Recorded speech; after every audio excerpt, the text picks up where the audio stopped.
Winter had once again embraced Sodor. The countryside had been frozen hard for many days. Trees were white with frost, and icicles hung from tunnels and bridges. Mercifully, there was a little snow. Too cold for that, thank goodness, shivered Henry's driver as they trundled along. Farmer McCulleney's men were building a new shed for the cows, as forecasts predicted more snow on the way. The Fat Controller needed an engine to collect building materials for the shed. "A strong engine is needed for the job as the loads are very heavy," the Fat Controller told the engines. "I can do it, sir," Henry called. "You're not as strong as I am," huffed Gordon. "I'll do the job, sir. I can haul heavier loads and even puff more smoothly than Henry can." Gordon and Henry, along with Murdoch, were the three biggest engines on the Sodor Railway. Henry is a crew-built engine. He was once smaller than Gordon, but is now stronger and can take longer loads. Gordon is fast and strong. He was once bigger than Henry, but ever since Henry returned from crew, he became smaller. But even so, he likes to brag on that he is the biggest and the strongest. The Fat Controller pondered over the tough decision. "Gordon, you can do it," he decided at last. "Henry, you can deliver the hay instead." "Yes, sir," replied the two engines. As the Fat Controller went away, Henry started to sulk. "James or Edward can take hay trucks," he complained.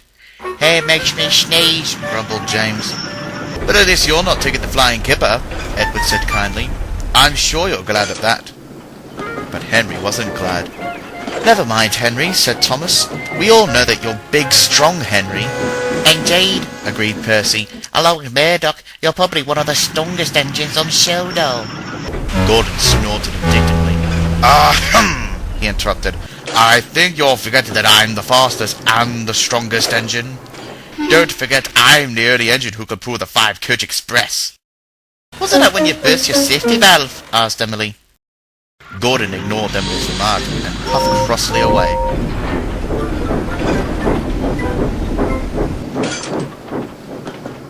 Later, Henry trundled on his way to collect the hay trucks. "I'll show Gordon that I'm stronger than him," he puffed, but he didn't know how. Soon Henry arrived to collect these trucks. Thomas had shunted them into a siding ready for him. "Watch this, little Thomas," Henry called out. "I'll show that I truly am big, strong Henry." Henry pumped his pistons and headed off down Gordon's hill. "Be careful," warned Thomas. "The hill is steep and the rails are slippery with ice too." But it was no use. Once Henry started rolling down the hill, he couldn't stop. "Help!" wailed Henry.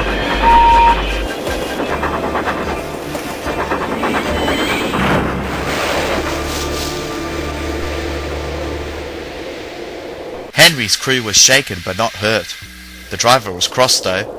"That was a rather silly thing to do," he said, and sent the fireman to telephone the yard for help.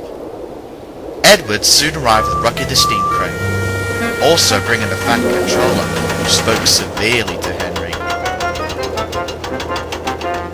"Henry," rumbled the Fat Controller, "you were very careless to take such a long train down Gordon's Hill in these icy conditions. I thought you of all engines should know by now how to handle trucks, and that you should only take 5 trucks at a time." "Oh, yes, sir. Sorry, sir," Henry groaned sadly. "Well, since you seem to want to show off how strong you are," added the Fat Controller, "you can show everyone how you can handle 1 truck at a time." Henry sighed. Once it was put back onto the rails, he first assembled all the trucks into a long line before taking them one by one. As he did so, Gordon came by. "Well, well, so much for big, strong Henry," he joked. "Sorry I can't stay to watch the fun of it, but sensible engines like me have too much work to do." Henry groaned once more, and he found taking one truck terribly embarrassing. Back at the farm, the shed was complete, and Gordon was feeling pleased with himself.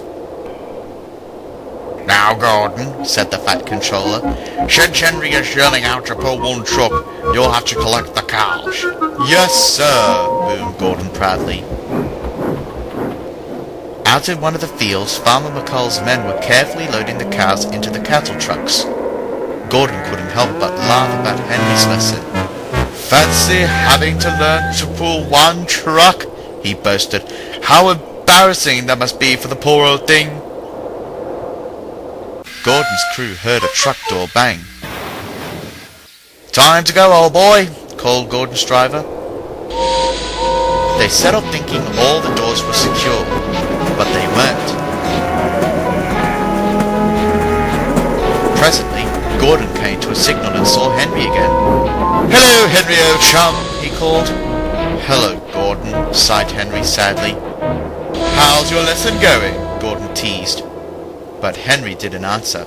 He was shocked. The cows were gallivanting out of the cattle trucks. "Oh, no!" cried Gordon. "I thought they closed the doors," said the driver. "Apparently not," replied the fireman gloomily. One cow was bad enough, but being surrounded by so many made Gordon very cross, and his face blushed bright red with embarrassment. Suddenly, Henry and his driver noticed that some of the cows were eating hay from the truck. This gave Henry an idea, which he then explained to his driver. "That's a splendid idea," said the driver, "but we'd best go slowly though, so that we don't run over any of the cows along the way." "Better inform the signalman too," added the fireman. So once the signalman had been informed of the situation and had been given the all-clear with the inspector regarding Henry's idea, they halted traffic at every route to the farm, and soon Henry began to puff slowly and carefully along the line towards Farmer McColl's, with the cows trotting after him.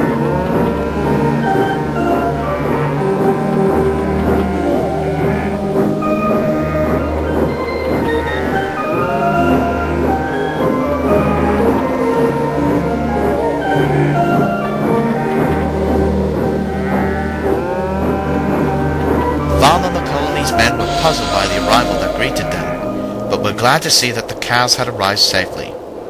Well, nearly all of them anyway. That night in the shed, Henry spoke out. "I shouldn't have been showing off so much," he said to the engines, "and I shouldn't have paid much more attention to what I was doing." "Well, at least you proved not to be as daft as Gordon," chuckled James. "I mean, who puts along with cows jumping out of his train?" Gordon's face went as red as James's bright paint once more.